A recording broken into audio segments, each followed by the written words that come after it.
Oke, kita lanjut lagi ke bab selanjutnya tentang analisis Fourier untuk sinyal waktu kontinu. Jadi untuk analisis Fourier ada dua buah pembahasan besar, yaitu terkait dengan Fourier series dan juga Fourier transform. Sebenarnya untuk Fourier series adalah topik yang sudah pernah dibahas ya pada mata kuliah rangkaian elektrik. Di buku Sadiku saya rasa itu sudah sangat jelas penjelasannya tentang Fourier series. Tapi mungkin yang ditekankan pada buku Sadiku itu adalah representasi Fourier series untuk yang bentuk trigonometrik ya. Artinya gini, yang namanya Fourier series itu idenya adalah sinyal periodik sembarang xt periodik itu dapat dinyatakan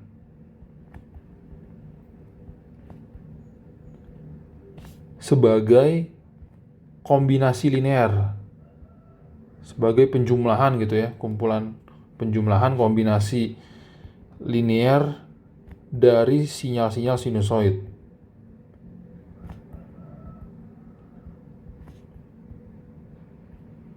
Oke, jadi sinyal segitiga, sinyal kotak, sinyal gigi gergaji, dia dapat diaproksimasikan sebagai penjumlahan kosinus dan sinus gitu.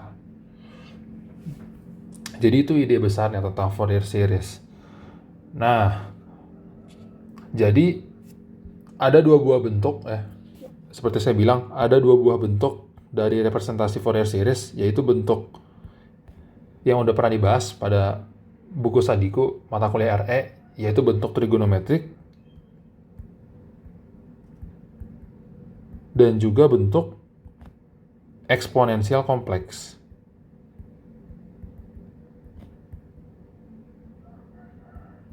Nah, mungkin sedikit di-review ya tentang bentuk trigonometrik. Bentuk trigonometrik dari deret Fourier.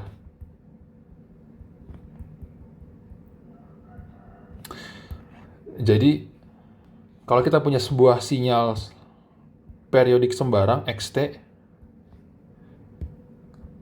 let's say kayak gini ya, sembarang aja ya, misalkan paling gampang itu bentuk sinyal persegi deh misalkan ya, sinyal persegi seperti ini. Dia kan punya periode sebesar T gitu, periode sebesar T. Jadi xt ini dapat dinyatakan sebagai sebuah konstanta, karena kan dia nilai rata-rata dari fungsi ini nggak selalu 0. Dia punya, bisa aja dia kayak gini gitu, dia nilai rata-ratanya dia punya nilai. Jadi A0 per 2 yaitu faktor DC-nya. Oke, kalau kita ngomongin sinyal listrik, sinyal tegangan gitu, ini adalah faktor atau komponen sinyal DC-nya, tegangan DC, ditambah dengan penjumlahan dari 1 sampai dengan T hingga AK cos omega 0 KT ditambah BK sin omega 0 KT. Jadi ini adalah harmonik dari kosinus dan sinusnya. Perhatikan dia punya faktor pembobot ya, dia punya konstanta AK dan BK. Nah, mungkin timbul pertanyaan, kenapa ini A0 per 2 gitu, kenapa nggak A0 aja? Jadi A0 per 2 ini supaya bisa kita generalisasi ke AK ini gitu. Oke, jadi AK itu dapat dinyatakan dengan 2 per T0 integral dalam satu periodenya. Jadi ini tadi T0 ya, periode fundamental, XT cos omega 0 KT gitu. Dengan K mulai dari 0 sampai T hingga. Sedangkan untuk yang sinusnya, BK adalah 2 per T0 integral dalam satu periode XT dikalikan dengan sinus omega 0 KT. hanya dari 1 sampai dengan ta hingga. Oke? Nah, kayak gitu untuk yang udah pernah kita pelajari pada mata kuliah rangkaian elektrik terkait deret Fourier, bentuk trigonometrik. Kemudian bentuk eksponensial kompleks.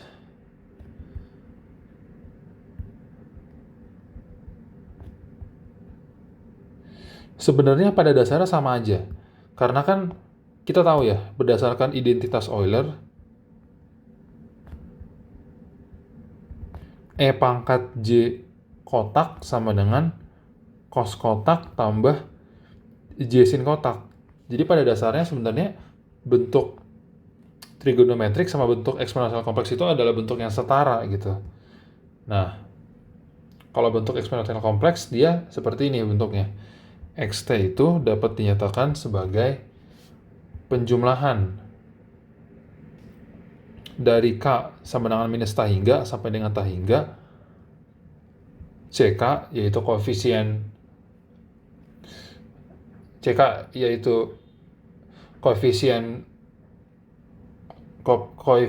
konstanta Fourier-nya. Oke, konstanta kompleks Fourier konstan istilahnya CK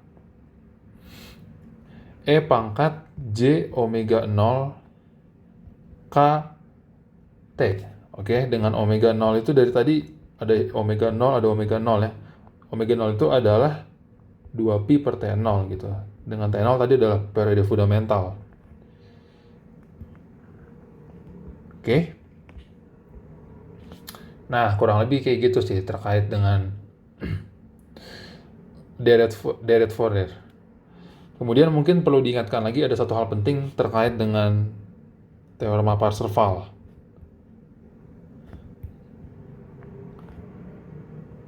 Teorema Parseval ini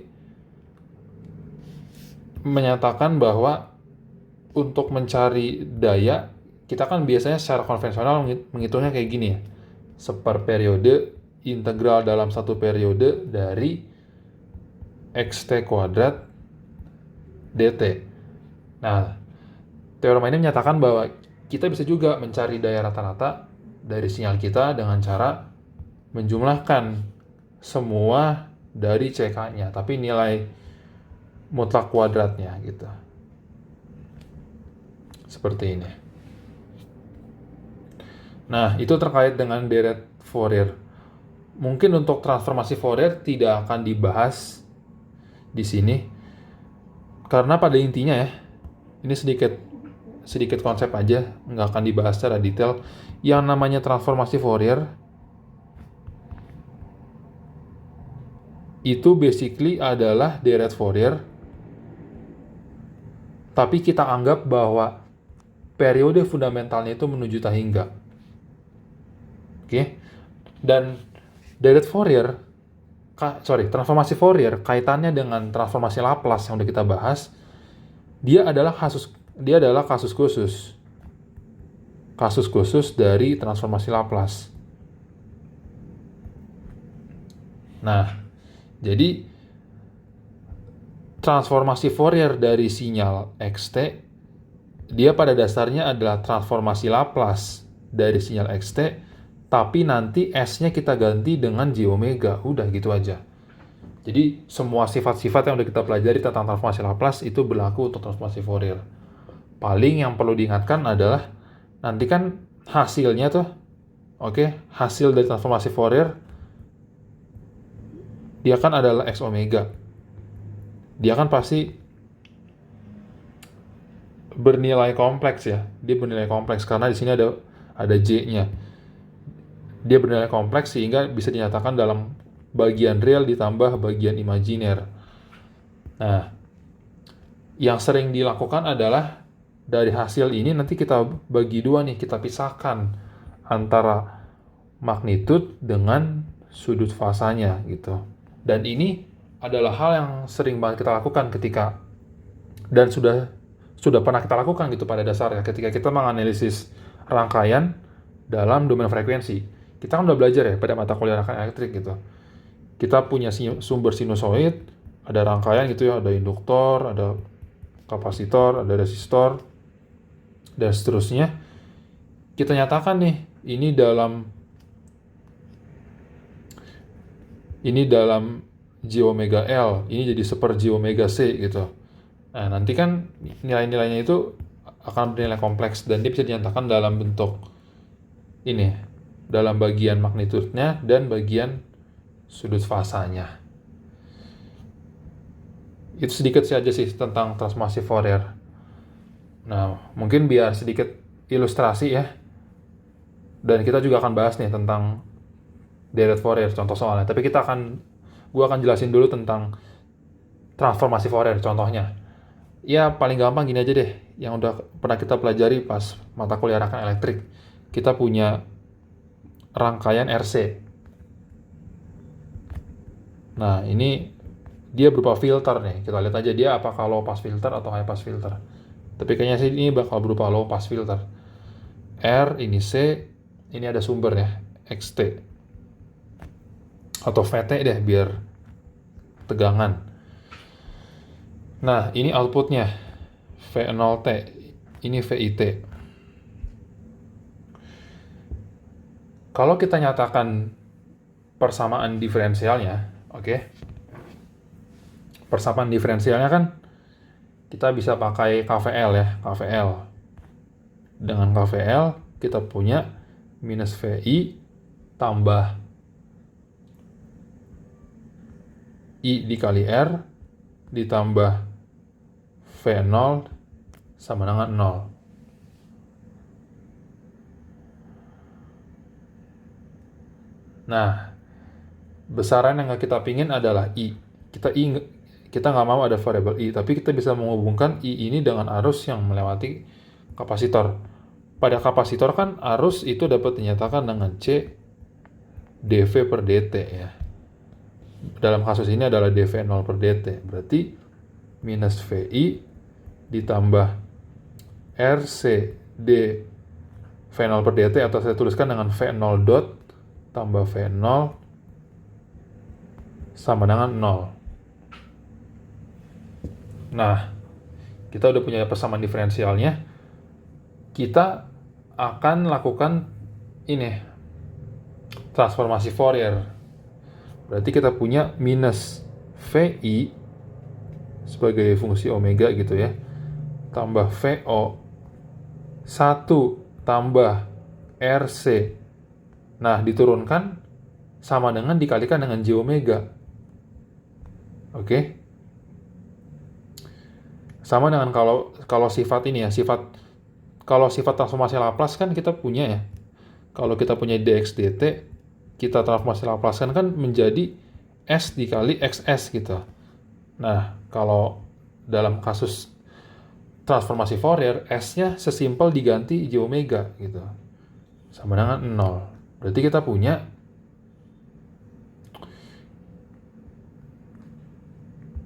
gini aja deh, nggak usah ditulis secara eksplisit sebagai fungsi omega.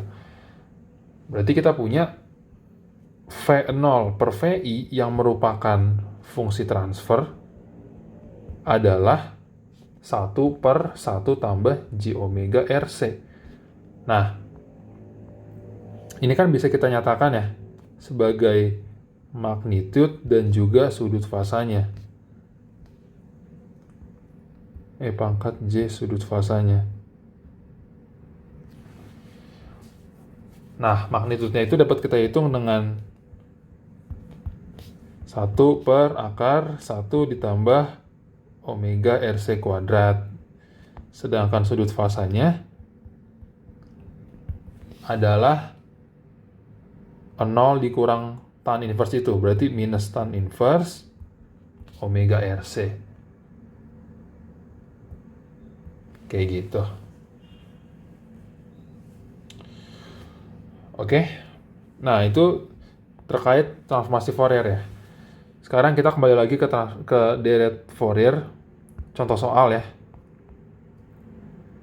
Contoh soal deret Fourier.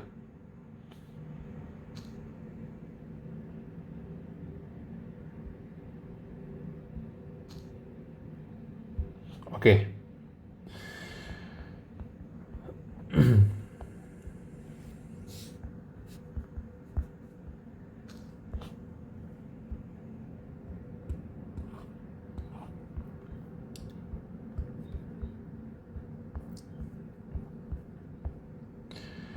diberikan sinyal periodik, gelombang periodik kotak XT pada gambar 58 berikut.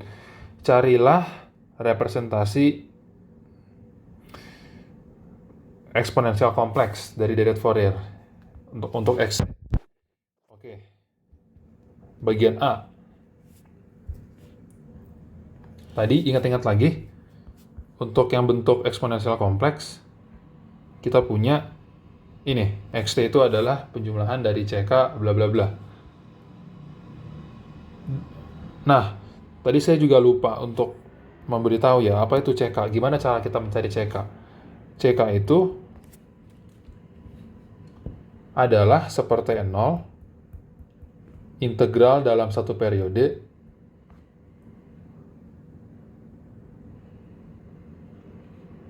XT E pangkat minus J K omega 0T. Oke? Nah, kita kembali lagi ke soal, berarti kan XT itu nanti akan kita nyatakan sebagai penjumlahan dari CK E pangkat JK omega 0T dengan K dari minus tahingga sampai dengan tahingga. Tetapi ya dengan omega 0 adalah 2pi per T0. Sedangkan CK itu akan kita cari, yaitu integral dalam satu periode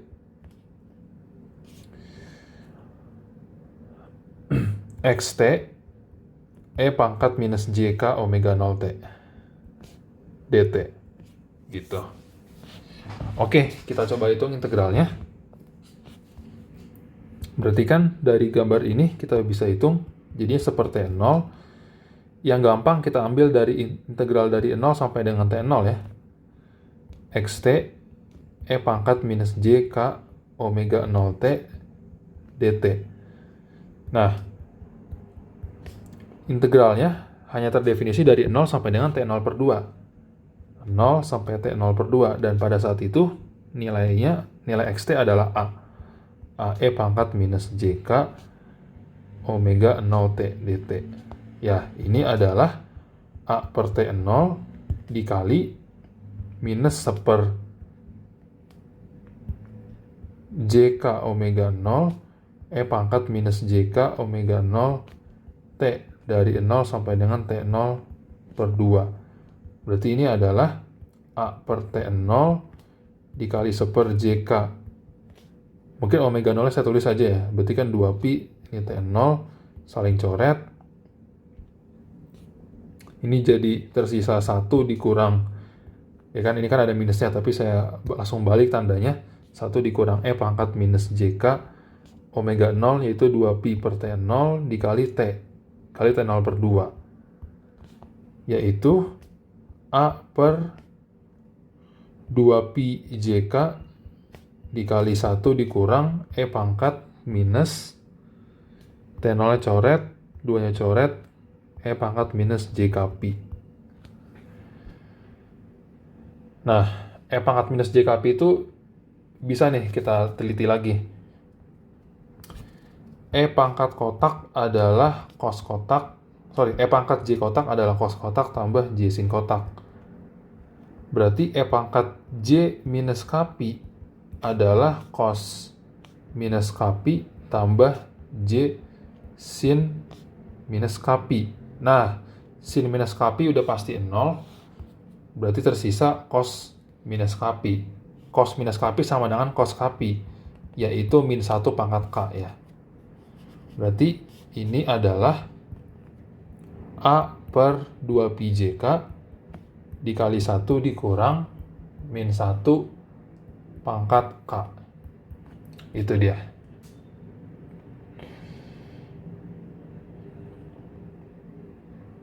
Nah, tapi ini nggak berlaku untuk nilai K sama dengan 0 ya. Ini untuk nilai K tidak sama dengan 0.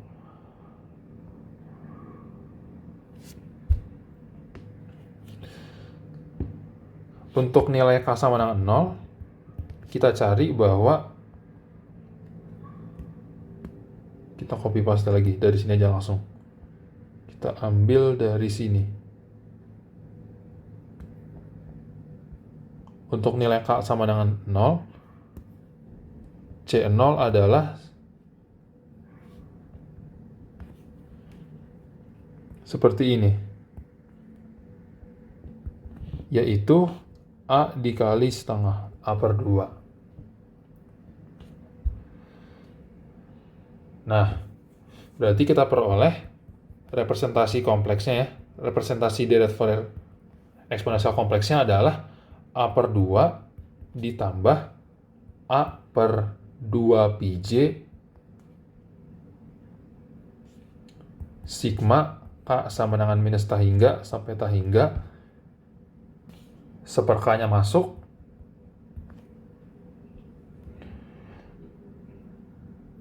kemudian tadi ini E pangkat JK omega 0T, E pangkat JK omega 0T. Nah, ini dia hasilnya. Ya, mungkin ini bisa kita teliti lagi sih. Kan E pangkat JK omega 0T kan juga ada kalanya dia bernilai 0. Nah, itu bisa diteliti lagi. Nanti mungkin komponen ganjilnya atau genapnya saja. Tapi ini udah merupakan jawaban yang sudah cukup sih. Nah, sekarang kita lanjut ke bagian B. Untuk bentuk trigonometrik. Bentuk trigonometrik berarti kita perlu mencari 3 hal, ya. Kita perlu mencari 3 hal. Ya, enggak sih, 2 hal sih basically. AK sama BK. Kan XT itu dapat dinyatakan sebagai A0 per 2 tambah sigma K dari 1 sampai T hingga AK. Atau kita gunakan huruf kecil aja. AK cos omega 0 KT tambah BK sin omega 0 KT.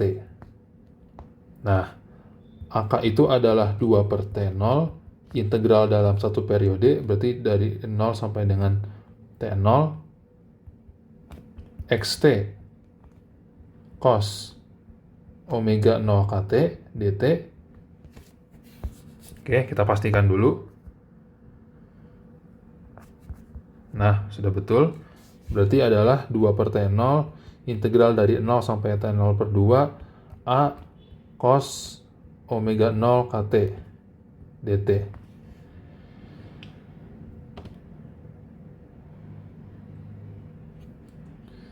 Berarti kita peroleh 2A per T0 ini seper omega 0K.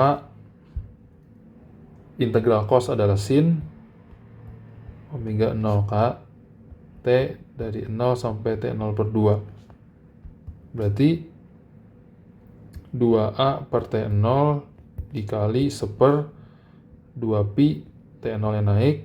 Ini K, coret.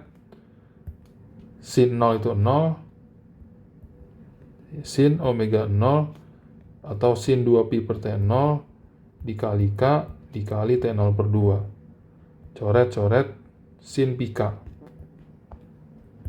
Berarti kita peroleh A per pi K sin pi K. Nah, sin pi K itu kan sama dengan 0 ya, udah pasti. Sama dengan 0. Berarti A0 juga A0-nya. Oh, tapi ini tidak berlaku untuk nilai K sama dengan 0. Oke, karena ada di penyebut. Untuk nilai A0 kita peroleh dia adalah 2 per T0. Kita ambil aja dari sini langsung ya. Kita ambil dari sini langsung. Tapi nilai K-nya kita nolkan.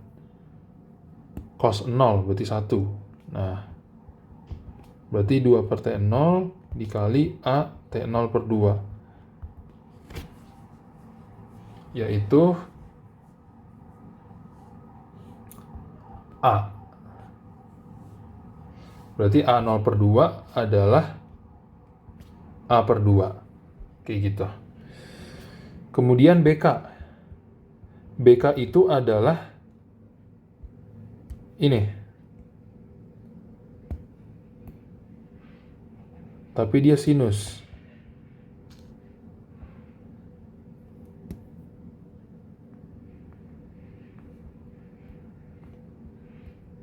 Oke. Dia sinus. Berarti kita peroleh ini jadi 2A per T0 dikali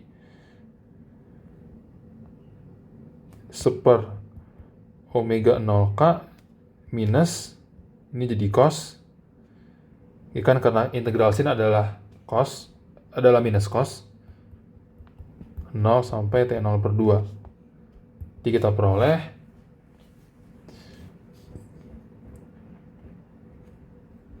ini bisa dicoret tersisa dengan A per pi K. A per pi K dikali 1 dikurang cos apa ini jadinya cos pi K ya. Berarti kita peroleh A per pi K 1 dikurang min 1 pangkat K. Berarti kesimpulannya kita punya bahwa XT itu dapat dinyatakan sebagai A per 2 ditambah sigma K sama dengan 1 sampai dengan T hingga A per pi K 1 dikurang min 1 pangkat K cos omega 0 KT. Gitu. Oke. Sekian pembahasan kita tentang derivatif Fourier dan transformasi Fourier. Semoga jelas. Kita akan memasuki bagian terakhir dari playlist ini tentang jenis-jenis sistem ya, serta aplikasi pada sistem kendali. Sekian, terima kasih.